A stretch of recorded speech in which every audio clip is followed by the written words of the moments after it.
Năm nhất đại học, Tim ngộ ra một chân lý: thiên tài hay không là nằm ở lối tư duy 80-20. Tư duy làm ít được nhiều là trong tổng số mục tiêu, công việc, bài tập, việc làm, nguồn thu nhập của bạn thì có 20% số đó tạo ra 80% kết quả của bạn. Ví dụ là Tim chỉ đi học 3 trong 15 buổi của mỗi học kỳ nhưng mà thường đạt được GPA 8 chấm.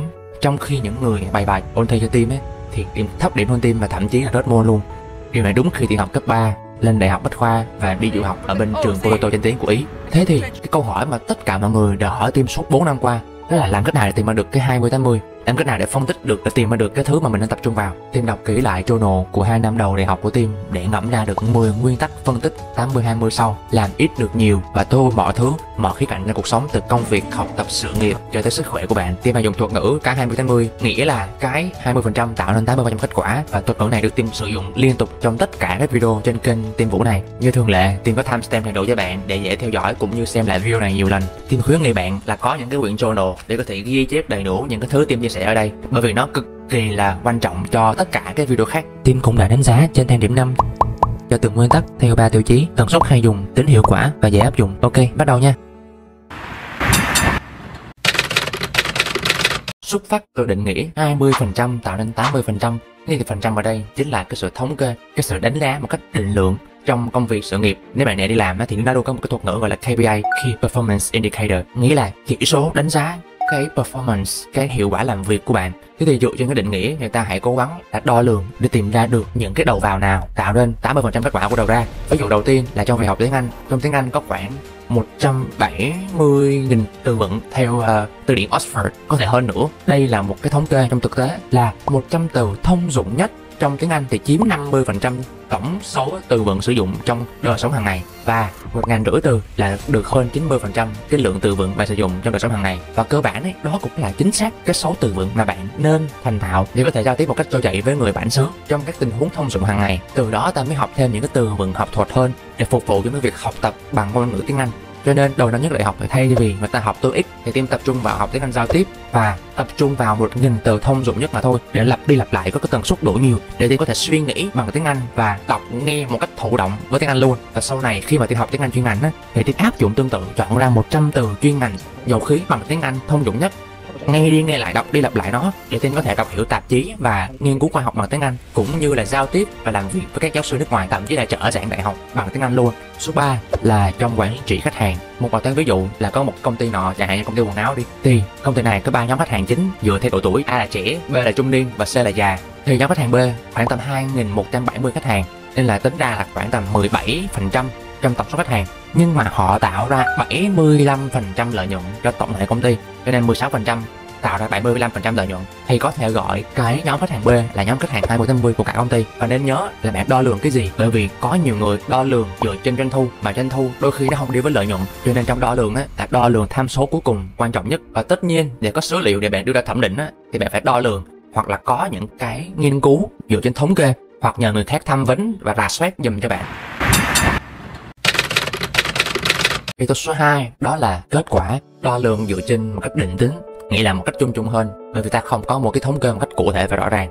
Tuy nhiên là ta cần xác định được là cái kết quả cuối cùng ta mong muốn trong cái việc này, công việc kia là cái gì, được đo lường như thế nào, tham số đo lường là gì, KPI là gì. Nó cũng là câu hỏi chủ chốt của First Principle Thinking, bí quyết học nhanh của Elon Musk. Bạn có thể xem video về First Principle Thinking này ở đây. Thế thì cùng một kỹ năng và môn học thì mục tiêu mỗi người thì khác nhau, cho nên cái 20-80 của mỗi người, của mỗi hoàn cảnh thì có lẽ cũng khác nhau. Ví dụ Tim đi học ở đại học thì cơ bản nó có môn đại cương và môn chuyên ngành. Nói một cách nôm na là mục tiêu của môn đại cương của Tim là điểm số cao nhất với nỗ lực ít nhất, Tim hay gọi là học ít GPA cao. Và cái môn chuyên ngành là Tim nắm được cái chuyên môn thật tốt để áp dụng cho công việc sự nghiệp sau này của Tim.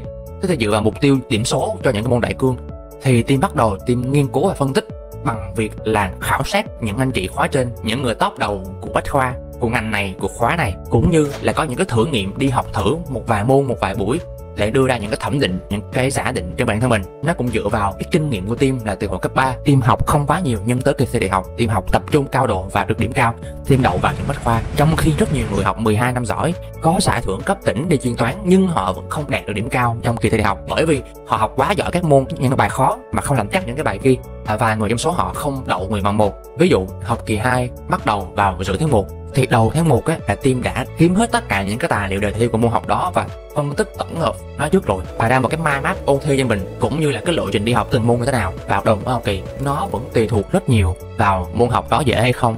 Tương tự là những cái môn như là giải tích 2, như là đại số tuyến tính thì team được 8.5 9 chấm gì đó. Trong khi đó có những cái môn như là cơ học ứng dụng mà team đi học nó khoảng 4-5 buổi và có GPA khoảng tầm 9 chấm. Có GPA cao năm nhất năm 2 đại học là cái bàn đạp rất mạnh để team có thể sang học bổng vào năm 3 và năm 4. Và khi mà team có nhiều học bổng rồi thì GPA năm 3 năm 4 không quá cao thì team vẫn có thể có được những học bổng lớn hơn. Và thế là team tập trung học chuyên môn vào năm 3 và năm 4 để team chuẩn bị cho sự nghiệp đi làm của mình. Ví dụ số 2 đó là xác suất thống kê. Team đi học chui một cái môn tên là vận trù học của khoa cơ khí trường đại học Bách Khoa. Thầy Phong là thầy dạy cái lớp đó nói với team rằng ở đại học có 3 môn quan trọng nhất, đó là xác suất thống kê, xác suất thống kê và xác suất thống kê. Vậy nên team đi học đầy đủ tất cả những buổi của môn học quỷ quái này. Team đi học nó không vì GPA, team đi học nó bằng tất cả sự đam mê và hứng thú với nó. Team đi học gọi là 150% số buổi, nghĩa là đi học lớp full của mình rồi và đi học ké thêm một số cái lớp khác cùng tiết khác nữa để học lại những cái chỗ mà mình chưa rõ, rồi thậm chí là lên YouTube để coi những cái video về thống kê, rồi học ở trên mock course nữa. Cho nên đây là một môn mà team khá là tự tin. Nhờ vào việc giỏi môn thống kê này mà team được thầy trưởng khoa nhận làm nghiên cứu khoa học cho cái đề tài địa thống kê Geostatistics. Bonus cho bạn, vận trù học là môn học của sự tố hóa, cái mà phát triển thêm cái nền tảng tư duy 80-20 của team. Cái tư duy giúp team luôn luôn tố hóa công việc nỗ lực trong mọi thứ team làm. Một anh mentor đã mắt cho team vào hè năm nhất lên năm 2 đại học và team thử search cái đó ở trên mạng, team ở trên Bách Khoa và tình cờ biết được là cái môn học đó là của một khoa cơ khí và team search ngay cái lịch trình giảng dạy và team và đi học ké cái môn đó. Những bạn trong lớp luôn thắc mắc thằng này khùng đi học cái lớp của khoa khác rồi lại còn chọn cái lớp khó nhất của cả cái chương trình đào tạo nữa, nhưng team đi học vì team đam mê và team muốn cho cái não của mình nó thông thái hơn, nó khôn hơn để làm những việc khác dễ đi. Và nó là một cái bàn đạp rất quan trọng, bởi vì xác suất thống kê là môn học đại cương, có thể gọi là quan trọng hơn tổng số sự quan trọng của tất cả các môn đại cương khác ở đại học. Số 3 đó là tần suất. Một từ vựng tiếng Anh cần lặp đi lặp lại bao nhiêu lần thì thành phản xạ. Bao nhiêu là tối ưu để có thể làm bài kiểm tra TOEIC hay là IELTS. Con người cần phơi nắng bao nhiêu là tối ưu để cân bằng cái nhịp sinh học của cơ thể. Đây là một vài ví dụ cho bạn. Đầu tiên là tăng cơ giảm mỡ. Hồi năm nhất đại học ấy, team nhớ là team tập gym 3 buổi một tuần, 60 phút một buổi, và team tập 2 tháng như vậy mà không có tăng cân. Cơ thể nó luôn bị khô và rất là cân nặng rất là ít. Tính ra ấy, tổng 3 buổi là khoảng 180 phút một tuần. Thì sau gần 10 năm ấy, thì team đã tăng hơn 10 kg. Có những thời điểm ấy, team tăng 2-3 kg trong một tháng mà thuần là cơ thôi chứ không có mỡ. Và team chỉ tập có 15 phút một tuần thôi. Bạn có tự hỏi tại sao 180 phút một tuần mà không tăng không, khi đến 15 phút một tuần là tăng không? Trong khi số calo nạp vào thì cũng tương đương với nhau. Một, tôi tập luyện khác đi, đúng phương pháp hơn. Số 2 là số calo không phải là cái quyết định để bạn tăng hay là giảm cân, mà chính là cái nguồn calo. Team sẽ nói kỹ cái điều này vào những video sức khỏe của team. Đây là lời khuyên của các PT ở cái phòng gym là tập 3-5 hiệp cho mỗi bài tập, và tập 3-5 bài tập trong một buổi, tập 3-5 buổi trong một tuần. Team không phải là chuyên gia về dinh dưỡng hay là PT, nhưng mà đối với team thì team dùng cái phương pháp 20-80 của những cái người top đầu. Thế thì cái 20-80 để tăng cơ giảm mỡ là bạn kích thích những cái hormone cục bộ và tổng thể để tạo ra những cái lối dẫn protein vào cơ của bạn. Sau đó team thiết kế cho mình một cái lộ trình tập với cái tần suất tối thiểu nhất, đó là 2 buổi một tuần và khoảng 7-8 phút trên một buổi. Bản chất đó là gồm 2 bài tập, mỗi bài tập team tập chỉ đúng một hiệp thôi, nhưng mà là một hiệp rướn sức. Team tập cho tới khi nào mà team không nhấc nổi nữa, có thể là bỏ giữa vào cái cuối cùng. Là số tạ làm sao để mà mình có thể đẩy hoặc là kéo hoặc là nâng 7-10 cái trong một hiệp theo nhịp 5 năm, nghĩa là 5 giây căng và 5 giây thả, nhưng mà nó đảm bảo rằng là cơ của mình nó được căng cứng liên tục trong vòng 1 phút rưỡi tới 2 phút để kích thích hormone cục bộ của mình. Thì 1-2 cái đẩy, cái kéo, cái rep cuối cùng là cái tạo nên cái điều đó. Cho nên là mình hãy tập cái rep cuối cùng đó thật sự tốt và rướn sức hết sức có thể. Thì cái chính một cái cuối cùng bạn rướn sức đó chính là cái thứ phá cơ của bạn, tạo ra kênh dẫn để protein đi vào trong những cái cơ, phát triển cơ. Tất nhiên là xét về yếu tố sức khỏe, người ta cần có nhiều bài tập bổ trợ khác, nhưng xét về cái gọi là tăng cơ giảm mỡ, cái mục tiêu đó thì cái 15 phút một tuần là cái 20-80 rồi. Có tập nhiều hơn thì cũng không tăng hiệu quả lên đáng kể lắm. Quan trọng là bạn kết hợp với ăn uống đúng nữa. Đó là cách mà team tăng lên 10 kg từ hồi mới vô đại học tới giờ. Ví dụ tiếp theo cũng là về sức khỏe để bạn dễ liên tưởng. Thế thì quay trở lại câu hỏi đầu tiên của cái phần này. Phơi nắng đối với nhiệt độ vĩ tuyến của Việt Nam thì khoảng 15 phút ban ngày là đủ cho bạn. Nếu mà ngày nào nắng yếu và buổi sáng nắng nhẹ thì bạn cần khoảng tầm nửa tiếng. Và đây là cái điều mà dẫn đến thiếu vitamin D, cái tổng hợp canxi cũng như là cân bằng cái nhịp sinh học của cơ thể của chúng ta. Cái thiết yếu để có thể tập trung học tập và làm việc cũng như là hồi phục sức khỏe vào ban đêm khi ngủ. Nó giống như nước sôi 100 độ thì các bạn có làm già lửa hơn thì nó cũng không có sôi hơn được. Số 4 là thời điểm. Đâu là thời điểm quan trọng, tối ưu nhất để làm công việc nhỏ này? Người xưa thì luôn bảo thiên thời địa lợi nhân hòa, thì cái thiên thời là quan trọng nhất. Tim xem những cái tác phẩm lịch sử như Tam Quốc Diễn Nghĩa thì Gia Cát Lượng và Tư Mã Ý luôn nói về cái yếu tố thiên thời này. Nhìn ý trời để chọn thời điểm ra quân hay là tích trữ lương thực, ta sẽ có nhiều kết quả hơn với cùng một nỗ lực. Nên biết chọn đúng thời điểm. Trong 4 năm đại học luôn có thời điểm mà bạn làm một việc thì nó hiệu quả hơn rất nhiều cái thời điểm khác. Hãy luôn tự hỏi rằng là cái thời điểm 20 tháng 10 để làm cái việc này là gì. Đây là một vài ví dụ để bạn có thể tham khảo để tự đúc kết lại trường hợp của mình. Ví dụ một là kinh doanh theo mùa. Các công ty thì họ luôn có những cái sản phẩm dịch vụ thì luôn có một mùa hay là thời điểm là dịp lễ hay là cái tháng nào đó trong năm mà sản phẩm nào đó của họ nó được nhu cầu tiêu dùng nhiều hơn, kinh doanh lợi dụng nó thuận lợi hơn rất là nhiều, cho nên họ thường dựa vào cái lịch sử bán hàng cũng như là những cái số liệu thống kê để quyết định được là tháng nào tập trung nguồn lực vào sản phẩm dịch vụ gì. Ví dụ tiếp theo là startup. Trong một bài TED Talk thì tác giả đã chứng minh rằng là yếu tố quan trọng nhất để một startup thành công rất lớn đó là yếu tố thời điểm, chứ không phải là yếu tố nhân sự, vốn hay là yếu tố công nghệ. Nhiều startup ra đời rất giống Amazon, Meta, thậm chí là YouTube, nhưng mà sớm hơn hoặc là trễ hơn cái thời điểm đúng á, thì nó đã không thành công mặc dù các yếu tố khác bằng hoặc thậm chí tốt hơn nữa. Ví dụ tiếp theo là trong những cái game điện tử nhập file. Lúc nhỏ thì chắc chắn là bạn là phải chơi một game nào đó, có thể là Audition, có thể là Warcraft, Liên Minh hay là khu vực trên mây. Các bạn còn nhớ là có những thời điểm mà mình lụm được một cái viên ngọc nhân 2 nhân 3 sức mạnh đánh, hay là tăng gấp đôi sức đỡ, hoặc là mình có được một cái ưu đãi gì đó thì mình lo mà mình lụm thu hoạch nhiều hơn thì mình tận dụng cái thời cơ đó, đúng không? Nên là cái việc tận dụng thời cơ là một cái rất là kinh điển của trong binh pháp Tôn Tử cũng như là trong chơi game. Mọi việc luôn có cái thời điểm tối ưu của nó, hãy chọn đúng thời điểm để làm những việc phù hợp nhất. Ví dụ tiếp theo tôi nghĩ là bạn rất quan tâm này, nhưng bạn sẽ rất tiếc này, đó là về cái việc tăng chiều cao. Tim thì cũng không cao lắm đâu nếu mà so với các bạn Gen Z, nhưng mà so với những cái bạn Gen Y cùng tuổi với Tim ấy thì Tim cũng là top 10% cao nhất đấy. Thế thì để tăng chiều cao đấy, Tim luận ra được cái trải nghiệm của Tim, thời điểm là yếu tố quan trọng nhất. 20-80 thời điểm mà nó tăng chiều cao nhất á,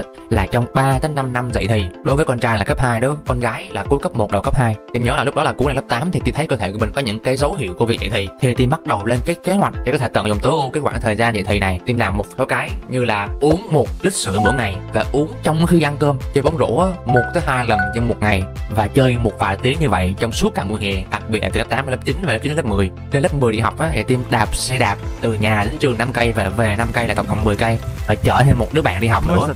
Bởi vì trong quá trình tăng chiều cao thì bạn kích thích cơ, đặc biệt là cơ vùng dưới của bạn, cơ đùi, thì nó sẽ kích thích cái hormone tăng trưởng toàn bộ cơ thể của bạn, cộng hưởng với cái việc dậy thì và uống sữa, nó giúp chiều cao của mình được phát triển lên. Kết quả là trong một năm lớp 9 thì Tim tăng chiều cao từ 1m59 lên 1m72. Nó tóm lại là uống sữa nguyên chất, chơi bóng rổ và đạp xe đạp là cái bộ ba đã giúp cho Tim hát được 13 cm cao lên trong vòng 1 năm.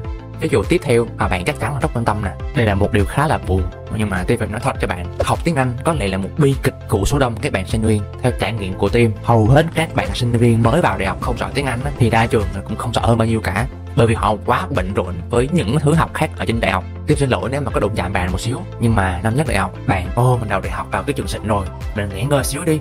Lên đại học có quá nhiều kiến thức giả tích, hóa đại cương quá khó, mình không có giờ để học tiếng Anh. Nhưng bạn đâu biết rằng thời điểm năm nhất là thời điểm rảnh nhất của bạn trong cả 4 năm để bạn có thể tập trung học tiếng Anh.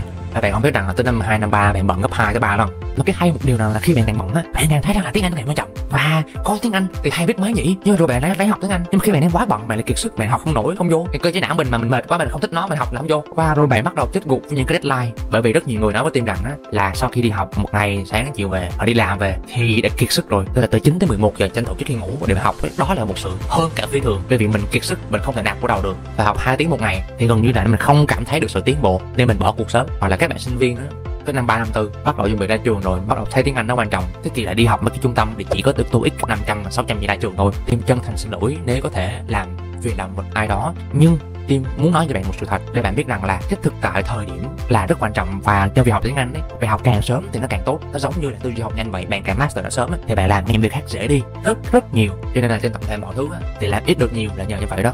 Năm nhất đại học Tim dành 80-90% thời gian trong cả một ngày của Tim học tiếng Anh 12 tiếng một ngày, thậm chí có những ngày dậy 2 giờ sáng để học một mình trong phòng tự học ký túc xá. Nhưng tới năm 3 năm 4 thì Tim đi du lịch hàng ngày thường xuyên, hơn một nửa thời gian của Tim có được. Cho nên dựa trên tổng nỗ lực thì có lẽ là Tim không bằng những cái bạn học siêng năng của Bách Khoa đâu, bởi vì Tim đã lựa chọn đúng thời điểm cho việc học tiếng Anh, học chuyên môn ở trường và cả việc trải nghiệm đi công đây đó nữa.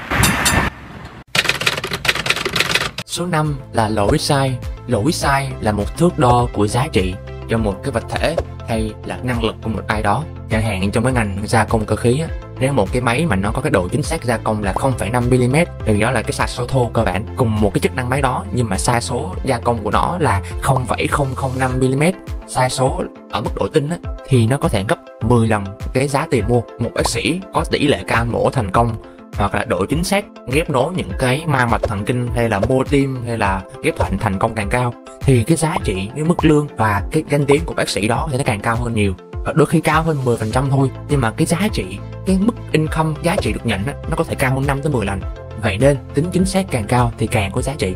Tương tự khi mà học ở đại học á, thì Tim thật sự nói với bạn là Tim không giỏi IELTS, tiếng Anh hay là tư duy về toán cao cấp và thậm chí là những cái môn chuyên môn bằng các bạn giỏi nhất của Tim đâu. Nhưng mà Tim có GPA cao hơn hầu hết họ là bởi vì Tim có cái độ chính xác tỉ mỉ trong cái vấn đề làm bài tập, trong cái giải đề thi. Tim đã luyện cái kỹ năng làm bài và chính xác tốc độ cao để có thể làm được tốt những cái đề thi. Thì ngoài cái làm bài thi á, trong những cái việc khác cũng vậy, hầu hết những công việc đi làm ngoài kia trong cái JD mô tả công việc họ luôn yêu cầu là hướng tới cái chi tiết, sự tỉ mỉ và làm chính xác. Cho nên nếu mà bạn làm chính xác càng nhiều á thì lương và cái thu nhập của bạn á thì nó dễ dàng được đánh giá cao hơn. Nó giống như là tư duy ngược trong thinking model của video ở đây. Rồi lúc mà Tim mới học cái phần mềm chuyên ngành dầu khí tên là Petrel á, thì một kỹ sư dầu khí có nói với Tim rằng độ chính xác của mô hình càng cao á, thì càng được trả nhiều tiền.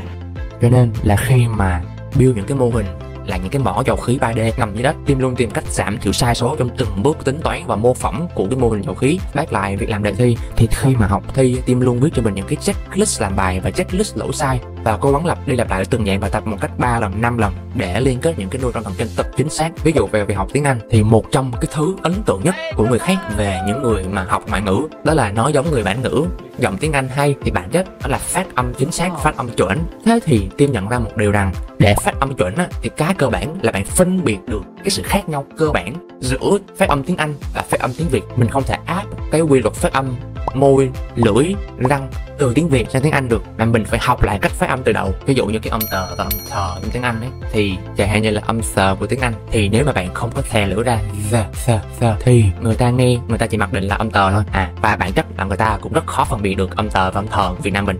Thì bản chất đó là hai cái ngôn ngữ khác nhau, hai cách phát âm gốc khác nhau thôi. Và Tim năm nhất, Tim rất khổ sở để cái luyện được âm O và âm sờ này. Tim gần như là tập nó mỗi cái như vậy trong vòng suốt một tuần luôn, để lập trình lại cái thói quen và cái gọi là trí nhớ cơ bắp của những cái bộ hàm này, và nó giúp Tim phát âm được khá là tốt khi mà Tim đi nói chuyện với những người Tây ở những cái quán cà phê. Nên tương tự việc học tiếng Anh này thì bạn hãy luôn suy nghĩ rằng là đâu là cái lỗi hay sai trong cái vấn đề công việc này và đâu là cái nút thắt cổ chai bạn cần cải thiện sớm để có thể làm những việc khác tốt hơn. Thì những cái nút thắt cổ chai, những cái điểm hay sai chính là những cái bạn cần tập trung vào sớm hơn để hoàn thiện, đặc biệt là những việc yêu cầu độ chính xác chứ không phải là độ sáng tạo.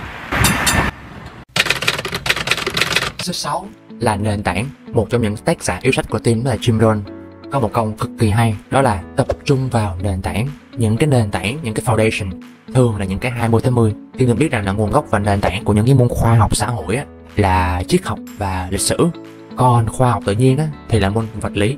Ta có thể dựa vào vật lý để có thể suy ra và hiểu rõ hơn về hóa và sinh và những cái môn khoa học tự nhiên khác. Từ hồi nhỏ thì Tim khá là thích đọc những quyển sách về khoa học, chẳng hạn như là 100 câu hỏi vì sao, nên là Tim có một cái niềm đam mê với môn vật lý từ hồi năm cấp 2. Năm cấp 3 thì Tim có một ước mơ là được làm cho NASA. Thì ước mơ đó là không thành hiện thực bởi vì cái ngành hàng không vũ trụ nó không được dạy ở Việt Nam. Tuy nhiên thì Tim vẫn còn yêu mến môn vật lý cho tới tận bây giờ, vì vật lý là chân lý, những cái sự thật không bàn cãi, nó là khoa học của mẹ tự nhiên, của tạo hóa, nó gần như rõ ràng là 1 + 1 = 2. Nền tảng môn vật lý năm cấp 2 giúp cho Tim có được một cái hiểu biết cơ bản về khoa học, về những cái lập luận logic cơ bản, nên là khi vào Bách Khoa thì nó cho Tim một cái nền tảng khá ổn. Nên là khi mà Tim học chuyên ngành đại học dầu khí á, thì khi mà Tim muốn hiểu một cái hiện tượng chuyên môn chuyện dầu khí hoặc là trong thực tế nói chung thì Tim luôn suy mọi thứ về một cái khẳng định là vật chất được tạo thành từ nguyên tử, mọi nguyên lý thứ cấp được suy ra từ cái nguyên lý gốc rễ đó. Cho nên là khi mà học bất kỳ một cái hiện tượng hay là một cái quy luật trong vật lý hay là môn khác nào á, thì Tim luôn tưởng tượng trong đầu là các hạt nguyên tử đang chuyển động và tương tác với nhau. Một trong những cái hình mẫu về khoa học cũng như là tư duy của Tim đó là Richard Feynman, một trong những nhà vật lý lỗi lạc mà Tim luôn mô theo cách suy nghĩ của ông. Ông ấy có một cái phương pháp gọi là Feynman Method luôn, tức là áp dụng cái cách suy nghĩ của Feynman vào trong việc phân tích, lập luận và hiểu được vấn đề cho nó sâu. Em có thể đọc hai quyển sách là Surely You Are Talking Feynman hoặc là Six Easy Pieces của ông ấy. Ví dụ hai là học chuyên ngành đại học có hai câu khẳng định quan trọng: đơn giản là tốt đẹp, khái niệm là điểm nút của tư duy. Năm nhất đại học Tim tập trung vào học tiếng Anh giao tiếp, sau đó là học TOEIC để thi có bằng. Sau đó là năm 2 thì Tim tập trung vào học tiếng Anh chuyên ngành. Tim tập trung vào 200 tới khoảng 300 từ chuyên ngành đại học, những cái từ học thuật nói chung của kỹ thuật. Sau đó Tim học khoảng tầm 100 từ khái niệm, cái thuật ngữ của ngành dầu khí, của ngành địa chất, của ngành khoa học trái đất. Rồi Tim đọc kỹ, rất kỹ 2 tới 3 quyển sách chuyên ngành dầu khí hoàn toàn bằng tiếng Anh để mà hiểu hết được những cái từ ngữ chuyên ngành kia, và nó cho Tim một cái nền tảng cực kỳ chắc để Tim có thể học được những cái môn chuyên ngành. Cho nên là những cái môn mà introduction hay là fundamental hay là foundational á, thì nó là những cái môn nền tảng, là những môn 20 đến 10 bạn phải học thật tốt. Một cái ví dụ cuối cùng của cái vấn đề nền tảng này đó là áp dụng cho cái vấn đề sức khỏe và thể thao. Tim rất đam mê nghiên cứu sức khỏe từ lúc mà Tim chơi bóng rổ từ hồi lớp 9 lớp 8 á. Chính cái đam mê đó dẫn Tim tới cái sự nghiên cứu về cách tăng chiều cao cũng như là nghiên cứu về dinh dưỡng và thể hình. Một trong những cái để đưa sức khỏe quan trọng đó là bạn có những cái môn thể thao mà bạn yêu thích, bạn chơi thường xuyên, khuyến nghị là 2 tới 3 lần một tuần. Đó có thể là bóng đá, bóng rổ, bóng chuyền, cầu lông, bơi lội, những môn mặt đối kháng và có cái tính tương tác giữa người với người, để không chỉ bạn luyện sức khỏe mà bạn còn luyện cái sự suy nghĩ nhanh trong khi chơi để có thể vận dụng trong những cái khía cạnh khác cuộc sống và học tập. Và Tim nhận ra 3 cái nền tảng để có thể chơi mọi môn thể thao tốt. Một là có cái bộ core, người ta gọi là những cái bộ cơ ở giữa cơ thể, nó gồm là cơ bụng, cơ hông và cơ mông, để khả năng di chuyển nhanh của mình, xoay người cũng như là giữ thăng bằng ở trên không thì nó áp dụng cho mọi môn thể thao. Cái số 2 đó là tốc độ, nó phụ thuộc vào sức mạnh của phần dưới của bạn, phần đùi và đặc biệt là phần bắp dế của bạn. Cho nên nhìn bắp dế của một người thì bạn có thể cảm giác được cái năng khiếu và cái cường độ chơi thể thao của họ. Cái số 3 đó là sức mạnh của tay. Tay bạn có sức mạnh thì bạn rất dễ có thể chơi nhiều môn thể thao khác nhau. Và hãy phân biệt giữa sức mạnh và thể hình nhé. Tim nghiên cứu kỹ thì sức mạnh và thể hình là hai cái mục tiêu khác nhau trong việc tập gym. Cho nên có người thể hình to nhưng sức mạnh không chắc mạnh đâu, nhưng có người ốm hơn Tim nhưng mà khỏe hơn Tim về cái tay. Tôi sẽ nói cho bạn rõ trong những cái video về sức khỏe ha. Quy tắc số 7 đó là bất biến. Hãy chọn những cái lựa chọn để tạo ra những cái lựa chọn khác. Đó là câu trả lời của The Red Silver, một tác giả yêu thích của Tim, cho câu hỏi là tương lai thì bất định, thế thì ta tự học cái kỹ năng gì để chuẩn bị cho nó. Cơ bản là hãy tập trung vào cái bất biến, nghĩa là cái không hoặc là ít thay đổi theo thời gian, dù đó là môn học, kỹ năng, ngành nghề, kiến thức hay là tư duy hay là mối quan hệ của bạn. Và Tim dùng cái này trong bất cứ khi nào mà Tim ra quyết định, bởi vì cái thứ ít thay đổi á thì ta sẽ tận dụng được cái lãi kép, một cái quy luật phát triển tích lũy theo thời gian, và ít nhất là ta hãy chọn những cái mà nó dễ thích nghi với cái môi trường. Bởi vì thuyết tiến hóa của Darwin đã chứng minh rồi, không phải là con mạnh nhất mà là con thích nghi tốt nhất với mọi hoàn cảnh sẽ chiến thắng, sẽ sống lâu nhất. Ví dụ như trong vấn đề networking, ta sẽ luôn tập trung vào hiệu quả lợi hiệu suất của việc networking. Hiệu suất là làm cách nào để ta có thể kết nối được nhanh với nhiều người trong cùng một thời gian. Nó gồm có những kỹ năng bắt chuyện, tạo thiện cảm ban đầu ở mức cơ bản. Còn hiệu quả là chọn đúng những người trọng yếu để xây dựng cái ngân hàng tình cảm của mình với họ. Thì theo nguyên tắc bất biến, mối quan hệ 20-80 là những mối quan hệ ít thay đổi với ta theo thời gian, thì đó chính là gia đình ruột thịt, là bố mẹ, vợ chồng,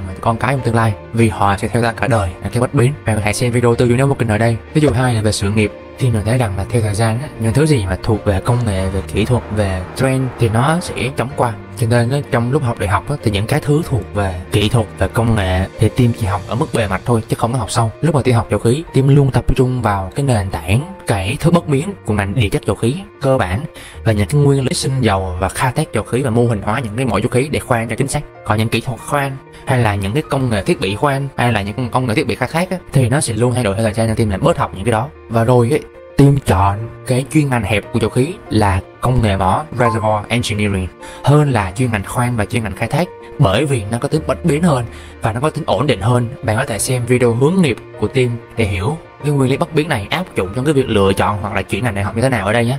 Ngoài ra thì ngành dầu khí thì luôn thay đổi, thậm chí là cái việc chuyển ngành của chúng ta thì cũng có thể xảy ra nữa. Cho nên cái việc giỏi tiếng Anh là một việc gần như là bắt buộc và ưu tiên, bởi vì các kỹ sư dầu khí thì luôn được yêu cầu là tiếng Anh giỏi. Ngoài tất cả những người anh chị khóa trên của anh mà có job ngon của dầu khí thì đều là tiếng Anh giỏi nhất, gần như là giỏi nhất luôn. Cho nên là Tim tập trung vào cái việc là học tiếng Anh chuyên ngành dầu khí nha. đồng thời là học thêm những cái phần mềm quan trọng mà công ty hoặc khi nào người ta cũng dùng, đó là phần mềm Betrayal. Và Betrayal cũng là một cái phần mềm gần như nó quá lớn để nó bị thay đổi đi, cho nên là team học phần mềm Betrayal thật kỹ để có thể sử dụng các phần mềm khác đi kèm với nó, cũng như là những cái phần mềm tương tự với nó. Ví dụ số 3 là về fast learning, thì vì như nhiều người mới vào năm nhất đại học là chạy đôn chạy đáo qua các trung tâm tiếng Anh rồi tìm cách để học thi TOEIC, thi IELTS, bởi vì nghe nói là không có những cái bằng cấp này thì ra trường thì không có được. Team phải tập trung luyện cái kỹ năng học, cách học. Về team tin rằng là biết cách học rồi ấy, thì mình học mọi thứ nó sẽ nhanh, dễ dàng, hiệu quả hơn rất nhiều. Cho nên mình cải thiện học cách học để mình học mọi thứ cho nó tốt hơn. Nó giống như hồi cấp 3, lớp 11, 12 thay vì người ta học toán thì team đọc sách cách đọc nhanh. Đọc sách cách đọc nhanh để team có thể đọc nhiều sách nhanh hơn và hiệu quả hơn. Và khi biết cách học rồi thì team lại áp dụng học những cái kỹ năng nền tảng quan trọng 20-80. Bởi vì team tin rằng á, sau này cái ngành của mình dù đó là ngân hàng, kế toán, tài chính hay là du lịch, ngôn ngữ, sư phạm gì mà bị công nghệ 4.0 thay thế hay là ảnh hưởng bởi dịch Covid thì cái việc chuyển đổi ngành nghề hoặc là học những cái kỹ năng mới của cùng ngành nghề, cập nhật những cái công nghệ mới, những kiến thức mới của ngành nghề thì nó cũng dễ hơn cho mình. Khi tập trung làm học những cái thứ bất biến theo thời gian đó, thì nó ít rủi ro hơn, giảm chi phí cơ hội và làm cho cuộc sống của mình nó tự do và linh hoạt hơn để thích ứng với mọi sự thay đổi bất biến trong tương lai.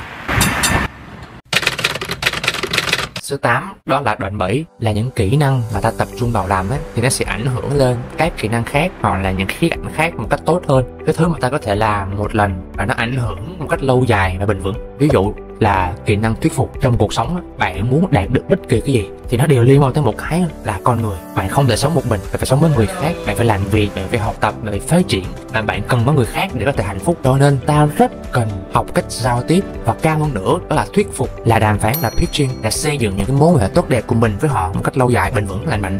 Team chưa bao giờ tham gia một cái lớp học hoặc là một cái workshop về bán hàng hay là về thuyết phục hay là về public speaking gì cả. Team hoàn toàn là mua sách về, đọc và tự luyện bằng việc là giao tiếp nhiều với người khác, dù và đôi khi bị chê là vô duyên này kia. Tuy nhiên khi mà team rèn luyện cái này vào năm nhất và đặc biệt là năm 2 đại học thì team đã áp dụng được rất là nhiều trong tất cả mọi tình huống khác nhau. Nó có thể là xin bố mẹ mình á cho mình thi cái trường A đó chứ không phải là trường B, hay là cho mình tham gia một cái khóa học nào đó, hay là làm cho các HR, những cái người săn đầu người á tự tìm đến mình thay vì mình tìm tới họ. Và đó cũng là cách thuyết phục nhà tuyển dụng cho những cái buổi phỏng vấn học bổng hay là việc làm, hoặc là chốt được một cái hợp đồng gần nửa tỷ khi mà team còn chưa tốt nghiệp đại học nữa cơ. Vậy nên networking hay pitching hay là kỹ năng thuyết phục là những kỹ năng đòn bẩy cao, nên nó gọi là kỹ năng 20-80.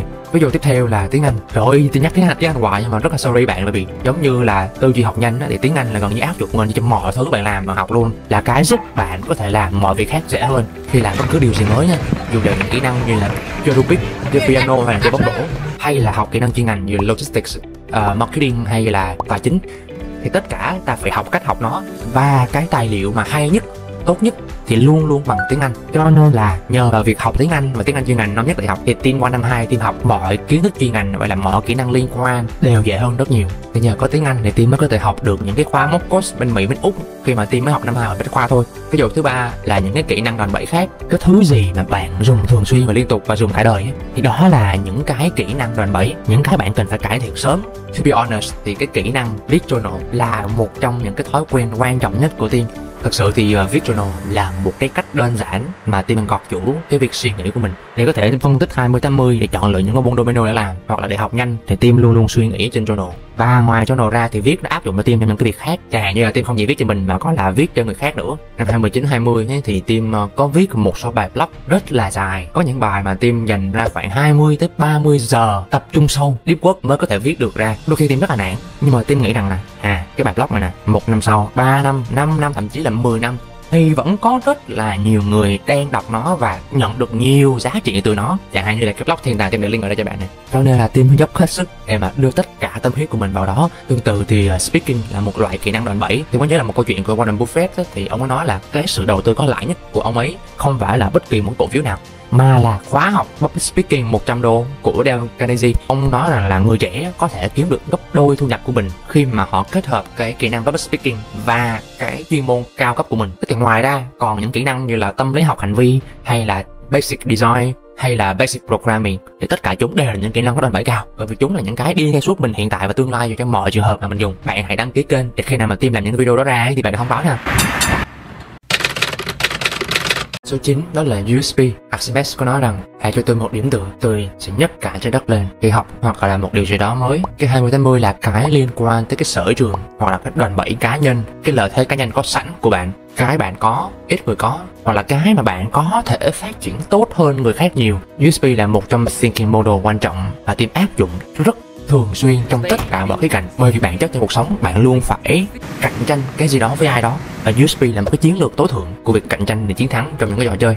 Mới lên đại học rồi Tim đọc một cuốn sách, nó có ghi đại khái là thay vì khắc phục điểm yếu hay là sở đoản của bạn á, tận dụng những cái sở trường, kinh nghiệm, kỹ năng có sẵn của bạn để áp dụng vào học một cái kỹ năng, kinh nghiệm, một cái môn học mới khác. Ví dụ số 1 là về GPA và tiếng Anh. Thật sự mà nói nha, là Tim không có quá giỏi những cái toán cao cấp đâu, những cái suy luận quá logic hoặc là quá hàn lâm thì Tim không có giỏi lắm. Trong một buổi ngồi học giải tích thì Tim nhìn xung quanh ra thì sinh viên Bách Khoa ai cũng muốn ráng học những cái này hết, và Tim tự hỏi rằng là mình có phải cố gắng nỗ lực học cái khỉ này không. Có một buổi là Tim chạy xe máy từ làng đại học ở Bình Dương á lên quận 10 Sài Gòn để học, để tham gia một cái workshop. Thì Tim nhớ là cái speaker hôm đó là anh Triều nói một cái mà lắng động cho Tim rất là nhiều, đó là hãy bước ra khỏi đám đông. Và cái câu đó nó ảnh hưởng tới Tim khá nhiều vào năm nhất và năm 2 đại học. Tức là luôn luôn tìm cách gì đó để làm cái thứ gì đó khác người một xíu, nhưng mà theo cái hướng tích cực và không có vi phạm đạo đức hay là pháp luật. Tim cố gắng về suy nghĩ thì Tim nhận thấy rằng là Bách Khoa thì ít người giỏi tiếng Anh, mình thì không giỏi nhưng mà cũng được gọi là trung bình khá. Và Tim thừa nhận với bạn một điều này là Tim không có năng khiếu ngoại ngữ. Cái người mà có năng khiếu ngoại ngữ là họ có một cái lỗ tai nghe tốt, cảm nhận về âm nhạc và âm thanh tốt, cho nên khi học tiếng Anh á, Tim nghe một cái câu nói và Tim nhắc lại đúng cái ngữ điệu và phát âm của họ thì rất là khó với Tim. Nhưng mà trong cái thị trường, cái môi trường Bách Khoa Sài Gòn thời bấy giờ ấy thì hầu hết là không giỏi và sợ tiếng Anh, thì Tim nghĩ rằng mình có thể trở thành một cái sinh vật quý hiếu nếu mà mình giỏi tiếng Anh. Hồi đó thì Tim biết được cái kỹ thuật truy vấn Socrates nên Tim áp dụng đặt câu hỏi what if nếu như mà mình học giỏi tiếng Anh rồi mình lại bày cho người khác học tiếng Anh và nhờ nó bày bài toán lại tích hóa đại cương và đại số cho mình thì sao nhỉ? Và kết quả là như bạn thấy, Tim có cả GPA cao vào năm nhất năm 2 cũng như là có tiếng Anh. Ví dụ số 2 đó là hoạt động câu lạc bộ. Lúc Tim mới lên đại học ấy thì Tim cực kỳ là khát khao đi du học. Trời ơi, hồi nhỏ cấp 3 là Tim cứ mơ tới những nước châu Âu, rồi cứ lấy những cái flashcards in thủ đô và quốc gia châu Âu ra mà học, rồi cứ lật đi lật lại xem cái quyển atlas địa lý để cứ mơ một ngày nào đặt chân đến đó, rồi mình tích vào những cái quốc gia mà mình đã tới. Cho nên vào đại học một cái là đi tìm ngay những cơ hội học bổng Bách Khoa liền. Và Tim đọc trong những cái bộ hồ sơ đấy thì một yếu tố cực kỳ quan trọng để người ta lựa chọn đó là những cái hoạt động ngoại khóa. Đầu năm 2 đại học thì cho một lần mà đi la liếm khắp trường Bách Khoa thì Tim thấy có một cái băng rôn treo là tuyển thành viên ban chủ nhiệm của câu lạc bộ tiếng Anh. Thì hồi đó tìm hiểu ra câu lạc bộ tiếng Anh là câu lạc bộ lớn nhất của trường Bách Khoa và làm top 5 hay là top 3 gì đó các câu lạc bộ xịn nhất của Đại học Quốc gia Thành phố Hồ Chí Minh luôn. Thì với một cái tư duy là tham vọng và nghĩ lớn thì Tim mình phải làm chủ nhiệm câu lạc bộ này. Và trong cái quá trình thi tuyển ban chủ nhiệm thì Tim cực kỳ là nỗ lực, thậm chí là có tuần là tối nào cũng chạy qua nhà anh Trường là chủ nhiệm câu lạc bộ đương thời để xin tips, vượt qua được những cái vòng chạy sự kiện hay là phỏng vấn với những thầy cô. Cuối cùng fail. Cụ thể cái quá trình apply cái này Tim sẽ kể cho bạn vào một video khác. Lúc đấy thì Tim thật sự nghĩ đó là một thất bại bạn ạ, và bắt đầu suy nghĩ rằng là có lẽ là mình thiếu những cái kỹ năng và hiểu biết về các câu lạc bộ nên là thật khó để mình có thể theo đuổi những cái vị trí như là chủ nhiệm hay là phó chủ nhiệm các câu lạc bộ được. Tim bắt đầu loay hoay để tìm cái lợi thế cạnh tranh, cái sở trường, cái USP của mình. Lúc đó thì bắt đầu Tim nghiên cứu khoa học với thầy của Tim. Thế là Tim dốc sức, Tim nghiên cứu khoa học, Tim học vượt mọi kiến thức có thể năm 3, năm 4 thạc sĩ để có thể làm nghiên cứu khoa học cho thầy Tim nhất, để có thể xin thầy làm trợ giảng cho thầy. Vì bạn biết làm trợ giảng và đặc biệt khi mới năm 2 thì nó rất là khó, gần như là chưa ai làm cả, và đòi hỏi bạn có rất nhiều chuyên môn. Nhưng Tim nghĩ rằng đó là cái mà Tim có thể làm được, tập trung được để tạo ra cái lợi thế cạnh tranh, cái USP của mình trong cái thị trường sau học bổng hoặc là những cái thứ khác. Cái câu trợ giảng đại học từ năm 2 đại học là nghe không là xịn rồi, và nó tạo ra một cái USP vừa ngắn gọn mà vừa outstanding để Tim có thể apply mọi học bổng khác của Bách Khoa, làm bàn đạp để Tim săn được cái học bổng Erasmus, là cái học bổng chính phủ mà có lẽ là học bổng xịn nhất của Bách Khoa thời bấy giờ. Trong khi tiếng Anh không phải thuộc top đầu và GPA cũng không phải là nhất, cái hơn nhau là USP. Bạn hãy xem thêm video về cách săn học bổng của Tim ở đây ha. Số 10 đó là thứ tự. Hãy nhớ thứ tự tạo nên sức mạnh. Một mũi tên trúng nhiều đích. Hãy hỏi mình là điều gì làm trước thì làm tất cả những điều sau dễ dàng hơn. Thay vì làm 3 project, 3 cái môn theo thứ tự là A, B, C thì thứ tự B, C, A đôi khi nó giúp mình có nhiều kết quả hơn với cùng một nỗ lực. Ví dụ một là địa thống kê. Lúc năm 2 lúc mà Tim bắt đầu học chuyên ngành dầu khí thì Tim cố gắng nghiên cứu tìm ra được cái môn 20-80 trong ngành dầu khí. Lúc đó thì thầy mentor của Tim nói với Tim rằng là môn địa thống kê, Geostatistics, là môn có gần như đầy đủ tất cả những cái khái niệm và thuật ngữ trong ngành dầu khí. Hãy học nó thật kỹ để làm những cái môn học sau dễ dàng hơn. Phần mềm Petrel là phần mềm mà gần như tất cả các công ty dầu khí ngoài kia đều dùng, cho nên là em học giỏi cái phần mềm Petrel thì em sẽ nắm được bản chất cái phần mềm chuyên ngành khác. Cho nên là Tim bắt đầu tập trung học rất nhiều về địa thống kê, cái môn mà các bạn cùng lớp với Tim năm 3 mới học. Tim nhớ là bữa đó thầy đưa cho một quyển sách dày 700 trang về cái chuyên ngành địa thống kê, mà nó là một nghiên cứu khoa học. nó thực sự rất là khó, đọc vô không hiểu bất cứ gì luôn. Cho nên là Tiên phải học các môn cơ sở ngành, rồi lên học những cái khóa mock course ở trên mạng để có thể học hiểu được những kiến thức nền tảng, bắt đầu mới học qua được kiến thức chuyên ngành về thống kê này. Thực sự rất là khó, nhưng mà phần thưởng thì cực kỳ xứng đáng. Nó giúp cho Tiên có thể học được các môn chuyên ngành khác của năm 3 và năm 4, làm trợ giảng đại học. Ok, ví dụ hai liên quan tới cái đăng ký môn học này là ở Bách Khoa hay là bất kỳ cái trường đại học nào ha, thì luôn có những cái môn mà dù bạn học giỏi cách mấy nữa bạn cũng rất khó đạt điểm cao những môn đó, mà đôi khi những môn đó nó lại chiếm cái số tín chỉ cao, làm ảnh hưởng nhiều tới cái GPA của bạn nữa. Cho nên á, thay vì nghe theo lời khuyên của số đông những cái anh chị khóa trên là hãy cố gắng học những cái môn đó càng sớm càng tốt, thậm chí là đăng ký học hè luôn, rồi năm 3 năm 4 mình học chuyên ngành mình sẽ đỡ bận hơn với những cái môn đó. Không, Tim đẩy tất cả những cái môn đó vào năm 3 và năm 4, thậm chí là học kỳ 8 học kỳ mà Tim làm luận văn á, thì Tim lại cùng lúc học một cái môn thứ ba của môn chính trị nữa, và nó đã một phần không nhỏ giúp cho Tim giữ được GPA cao vào năm nhất và năm 2. Mà GPA là một thành tố không nhỏ để có thể win được những cái học bổng nhỏ của Tim và làm cái bạn đạp để win những cái học bổng lớn. Cho nên cùng là tất cả những cái môn học từng cùng là 140 mấy tín chỉ đó, nếu bạn biết phân tích và lựa chọn cái thứ tự học những cái môn học dù là có đăng ký tín chỉ hay không, thì bạn sẽ đạt được nhiều kết quả hơn với cùng một nỗ lực.